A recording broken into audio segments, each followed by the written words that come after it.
E a pergunta que eu coloquei aí no texto foi: Jesus errou? Jesus errou? Me responda. Jesus pensou alguma coisa diferente? Jesus cria na vitória da fé? Me responda. Jesus esperava que houvesse uma era áurea, onde a maior parte do mundo cresce em Jesus e houvesse um tempo lindo de amor, de justiça, de paz, de verdade. Me diga, Jesus ensinou isso? Se ensinou isso, me diga quando. No meu Novo Testamento, esse texto só começa, sabe quando? Na Nova Jerusalém.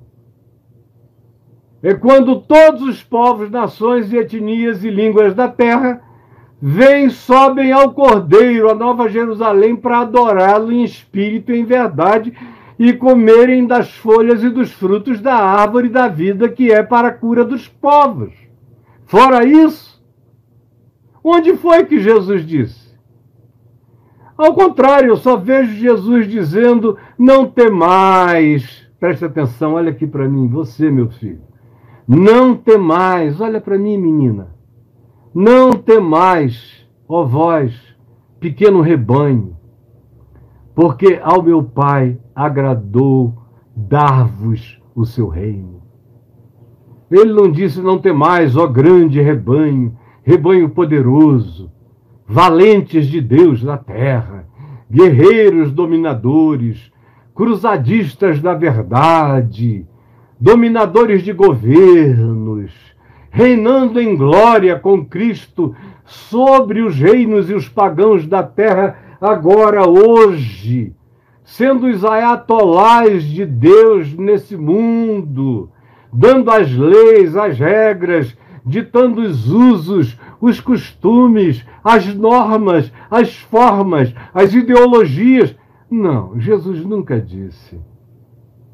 Ele disse que a porta é estreita e são poucos os que entram por ela. Ele disse que o caminho é estreito e são poucos os que acertam com ele. Ele pergunta: porventura, quando o Filho do Homem voltar, encontrará fé na terra?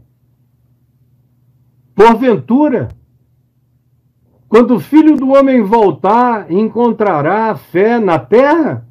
Qual é a resposta a essa pergunta retórica? Qualquer um, por mais apatetado que seja, sabe que é uma negativa. Não! Não haverá fé na terra quando o Filho do Homem voltar. Haverá religião, haverá cristianismo, haverá poder terreno em nome de Deus, haverá grandes sedes, haverá grandes potestades religiosas usando o nome de Deus, o nome de Jesus, mas fé, prática do Evangelho, justiça, paz, amor. Sem justiça não há paz. E aonde há paz, ela só se valida pela prática do amor. E aonde há a verdadeira fé, ela só se faz genuína pela prática do amor, porque a fé sem amor está morta. Ou seja, a fé sem obras, sem o fruto do amor, está morta. Quando o Filho do Homem voltar, encontrará porventura fé na terra? Então, que cristianismo é esse a ser rememorado? Que cristianismo é esse a ser rememorado? Que cristianismo é esse a ser rememorado? Eu conheço seres humanos que viveram Jesus. Alguns lindos e alguns eram cristãos. Houve alguns que nem cristãos eram e que viveram o Evangelho mais do que qualquer cristão. No século XX, do século XIX para o século XX, viveu um homem na Índia chamado Sadhu Sundar Singh. Ele era a manifestação de um Paulo. Ele era a manifestação de um ser, eu não vou nem dizer de um Pedro, porque ele estava para além da consciência de Pedro. Pedro nunca alcançou aquela percepção. Um homem extraordinário, um homem raro. No século XX, você tem Mahatma Gandhi. E, a meu ver, foi o indivíduo que mais e melhor praticou o que Jesus ensinou como fé, como evangelho, para ser vivido na história humana, no meio da sociedade humana. Ninguém fez isso com mais veemência do que Mahatma Gandhi, nem Martin Luther King, nem Billy Graham, ninguém. Todo mundo é aprendiz desse gigante. Agora, onde é que houve? Foi na Igreja Batista de Richmond, aonde houve esse cristianismo americano? Não. Foi na Rua Azusa? Não. Onde é que foi que houve? Foi no avivamento argentino, que só tinha doido? Não. O avivamento brasileiro, de dente de ouro, e de um monte de maluco caindo no chão. Tem gente aqui que nem sabe a era do dente de ouro. Nos anos 90, teve um acesso aqui de dente de ouro. O cara ficava ungido, aparecia um dente de ouro nele. E não era dente de dentina, não, era um dente de ouro. Uma vez, um amigo meu e eu, meu amigo dentista, se deu ao trabalho, doutor Valdemir, que deve estar me assistindo aqui, se deu ao trabalho de pegar um dente de ouro daquele e abrir. O material mais podre, não tinha nada de ouro ali, mas virou símbolo de unção cristã no cristianismo ocidental, dos Estados Unidos à Patagônia. Reunião da DONEP, de Mores Cerulo, de teologia da prosperidade. A teologia da prosperidade, não sei se você sabia, menino, menina, era validada por dente de ouro. Havia tanta gente que você conhece que está aí. Eu não vou citar o nome deles, não, porque é vergonha alheia. Mas eles continuam pregando como se nada tivesse acontecido. Na realidade, esse pessoal vai passando de uma loucura que não deu certo para outra e não explica nada para ninguém. E você vai se convertendo no meio de uma loucura, vai pensando que aquilo está começando agora. Mas a própria história dos dentes de ouro, dessa unção fajuta da prosperidade, já tinha acontecido antes da história do cristianismo. Mas você não sabia. E aí você chega hoje aqui em volta. Está aqui, ó. Tem alguma coisa diferente de tudo que eu narrei? Você encontra pessoas. Eu conheço. Jesuses brasileiros. Jesusas brasileiros. Mas eu não encontro um único movimento que você possa dizer por mais de 10 anos que continuou com esplendor original. Não conheço. Eu participei de movimentos apostólicos do tipo Atos dos Apóstolos em Manaus. Eu e meu pai tivemos o privilégio de ver o que uma verdadeira igreja de Deus pode ser. E eu vi durante 10 anos, meu pai deve ter visto durante uns 15 anos, o que uma verdadeira igreja de amor, de perdão, de misericórdia, de graça pode ser, de harmonia, de unidade, de respeito, de reverência uns pelos outros, de carinho, de acolhimento. Eu vi isso. Dr. Shed, que foi lá me visitar em Manaus, falou, hospedado na minha casa: Caio, eu só vi o que está acontecendo aqui na leitura do livro de Atos dos Apóstolos, no capítulo 19. Isso ele me falou na cozinha da minha casa, em 1977, 78, por aí. Eu ouvi outros dizerem a mesma coisa. O Hans Burke. Eu vi alguns outros que vieram de longe e olharam para o que estava acontecendo ali e disseram: meu Deus, isso aqui é inusitado. Como eu também vivi uns 5 anos de muito espírito da igreja do melhor jaez. Quando eu fui pastorear a Igreja Presbiteriana Betânia em São Francisco, sucedendo o reverendo Antônio Elias, nós vivemos uns 5 anos de glória, de amor, de carinho, de reverência. Eu nunca me senti tão amado. Foi em Manaus e lá. Amor, amor, amor, carinho. E aquela reverência pura, aquela coisa santa. Agora, as pessoas não parecem ter a capacidade da continuidade. Ou então basta tirar um, que é o foco irradiador, e aí devagar, 2, 3, 4, 5 anos, tudo começa a se esfacelar, porque a grande maioria não conhece o Evangelho para si. Dependem sempre de algum outro que seja o intérprete. Se o intérprete é bom, eles vivem um período bom. Se o intérprete é ruim, eles se perdem por inteiro e não sabem voltar. Agora, Jesus nunca prometeu a geração nenhuma que nós teríamos uma era áurea. Ele disse que nós teríamos que estar sempre em estado de resistência. O que ele diz e repete o tempo todo é: vigiem, não durmam, não sejam virgens nécias, não deixem o fogo, a chama, o azeite acabar, não sentem em cima do dom, saiam a multiplicar talentos, não digam meu Senhor demora. E aí, como vocês estabeleceram um prazo para a volta dele, e ele não alcança esses prazos, porque ele não virá jamais, segundo o prazo de ninguém, aí gerações inteiras começam a se decepcionar.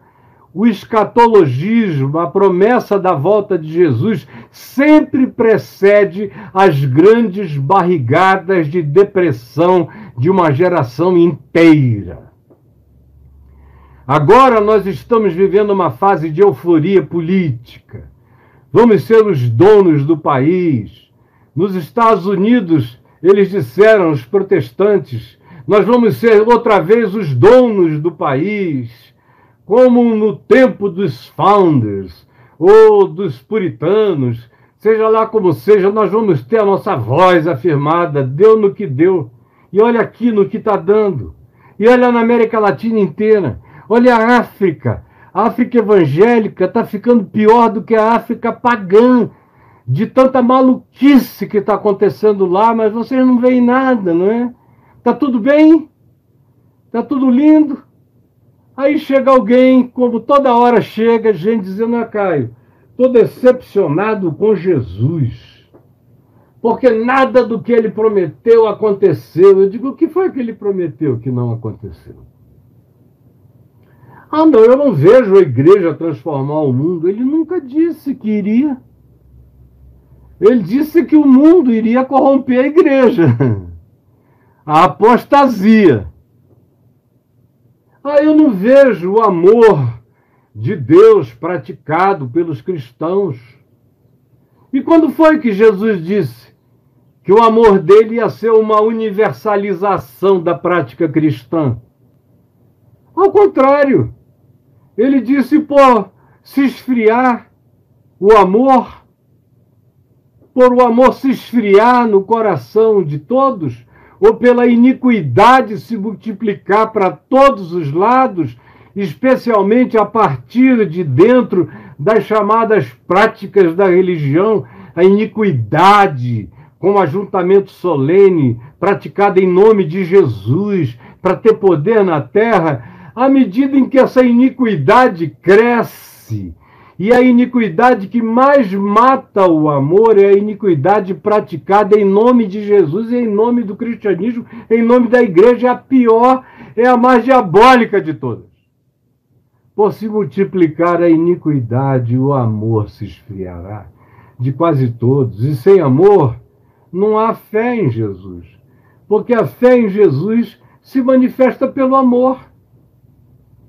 E Jesus disse que se nós quiséssemos, está lá em João 17, na sua oração sacerdotal, ele disse: se nós quiséssemos que o mundo cresça, nós teríamos que nos amar uns aos outros, que o único sinal, o único milagre, a única sobrenaturalidade, o único prodígio, o único poder a impressionar o mundo não seria de ressurreição dos mortos, nem abrir olhos aos cegos, nada disso, que qualquer profeta fajuto ou paranormal pode fazer, em mentes impressionadas. Não. Ele disse que seria: se vocês se amarem uns aos outros, o mundo crerá. Se vocês não se amarem, o mundo não crerá, nem que todos os mortos ressuscitem, não crerá. Enquanto vocês forem esse povo do ódio, da intolerância, do antagonismo, da perseguição, da raiva, enquanto vocês forem assim, esses seres endemoninhados em nome de Jesus, endemoninhados em nome da igreja, endemoninhados em nome do cristianismo, vocês só vão matar o amor. A iniquidade vai crescer e o amor vai esfriar cada vez mais de quase todos. Não digam que eu não disse. Eu não espero nenhum tipo de avivamento da igreja na Terra, do planeta. Eu nem creio nisso, é uma palavra que foi inventada no século XVIII, não existia antes. Eu creio nas coisas do Espírito Santo, como estão sendo feitas, por exemplo, hoje no Irã. Não tem um missionário lá, não tem ninguém. Mas o Evangelho entrou na sorratinidade. Aí um leu, creu, guardou. Não pode falar porque senão morre. Só pode viver. Aí o cara viveu, amou. Perdoou. Acolheu. Foi tão diferente, foi tão lindo, foi tão bonito. Foi tão sublime que depois de um tempo o vizinho começa a perguntar: o que é que tem contigo? Você é tão diferente. E o cara não tem a menor pressa para contar. Deixa o tempo passar. Deixa o vizinho ficar perturbado. O que é que você tem? Onde é que você aprende isso? De onde você vive isso? E depois de muita convicção de que o indivíduo está de fato apaixonado pelo que ele viu em você e não sabe nem o que é que o cristão iraniano começa a dizer bem devagar. Primeiro ele começa a dizer só os ensinos do amor, do perdão, bem devagar, e depois de muito tempo, quando a pessoa pergunta: quem ensinou isso? Aí ela diz: foi Jesus, um profeta dos judeus, mas que para mim é o meu Messias, mas eu não brigo por isso, nem quero discutir sobre isso, está tudo bem. Ele aparece no Alcorão 14 vezes e é tratado no nível de mais honra do que aquele que é dado ao próprio Maomé. E aí abre o Alcorão e mostra, e deixa o Espírito Santo trabalhar com o compromisso de que o cara não vai trair, porque se trair é forca. E essa comunidade que não tem visibilidade, que não tem templo, que não aparece, que está quieta, que ninguém sabe que existe, está crescendo a uma taxa de 20% ao ano no silêncio, sem líder, sem bispo, sem apóstolo, sem senhores do saber, sem nada. Nesse tipo de obra silenciosa do Espírito Santo eu creio. Eu creio na ordem de Melquisedeque. Eu creio no que o Espírito Santo vai fazendo fora da instituição religiosa. Foi a minha tese de ordenação há 50 anos, praticamente. O que Deus fez e faz fora das instituições religiosas, salvando as pessoas. Eu continuo a crer isso, do Velho ao Novo Testamento, ao dia de hoje. E vejo Deus preparando todo mundo. Às vezes você chega só para colocar o anel no dedo. Me dá teu dedinho aí, minha filha, só para eu botar ali essa aliancinha. Não conte nada a ninguém. Guarda e vive, vive. Hoje em dia você tem gritaria, falastrice, programa de televisão. Olha como Deus desentortou a minha espinha. O cara não tinha nada, eu só estava velha, doente. É sugestão. Até os demônios são fajutos, até o diabo é sem vergonha. Nada é verdade. A pregação não é verdade. Os ministérios só pensam em dinheiro, em fama, em like, em aparição, em visibilização. É só isso. É só farisaísmo. É só trombeta na praça. É só maluquice, vocês aplaudindo e vibrando. Meu Deus, a igreja está crescendo. E eu daqui olhando, chorando de ver a ignorância de todo. Até do meu querido discípulo, filho na fé, que estava dizendo, a igreja só ficou feia assim porque o povo não aprendeu a verdadeira história do cristianismo.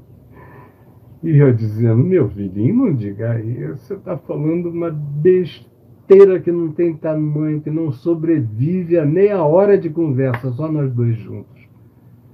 Para com isso. Nós não somos discípulos da igreja. Eu não sou discípulo do cristianismo, de cristianismo nenhum, de igreja nenhuma. Eu fui chamado para ser discípulo de Jesus. Ele disse, vem e segue-me. Eu estou seguindo a ele, não a igreja. A igreja, se tiver juízo, me siga. Porque eu estou seguindo a ele, foi o que Paulo disse. Eu estou seguindo a Jesus. Se vocês que são da igreja, aqui de Colossos, de Éfeso, de Corinto, de Roma, de qualquer lugar, eu estou seguindo a Jesus. Quem tiver juízo, me siga. Veja como eu pratico, veja como eu ensino, veja como eu sou. O que de mim vocês aprenderam, em mim viram, isso pratiquem. E o Deus da paz será convosco. Paulo não era discípulo da igreja de Jerusalém, não deu a mínima para isso. Era discípulo de Jesus. Ficou 3 anos sozinho no deserto da Arábia, sendo discipulado pelo Espírito Santo, fazendo a síntese das promessas sobre o Messias com aquilo que o Espírito de Deus revelava a ele, o Cristo que ele tinha encontrado às portas de Damasco. 3 anos de síntese. E aí ele sai pela terra dizendo, eu não tenho outra coisa a ensinar senão aquilo que eu pratico, que é o que eu aprendi de Jesus e que eu encarno. E quem tiver juízo, preste atenção em como eu estou vivendo. Esse é o chamado. Mas vocês não, vocês são discípulos de igreja, de denominação, de grupos os mais variados, brigam por isso, por doutrina, por dogmas, se odeiam, por ideologias políticas. E o que é que a gente pode esperar? Que o cristianismo tem alguma coisa a acrescentar? A não ser, não beba vinho, não tome cerveja, não se masturbe, não transe assim com a sua mulher, não fique nessa posição, não ponha desse jeito, nem dessa forma, nem isso, nem aquilo. É um negocinho que, meu Deus, me dá vergonha, nojo. Tenho um sentimento de asco de ver tamanha ignorância. E você, meu amigo, não fique iludido comigo, viu, querida? Não fique esperando de mim nada além do que eu estou dizendo aqui, do que eu digo todo dia.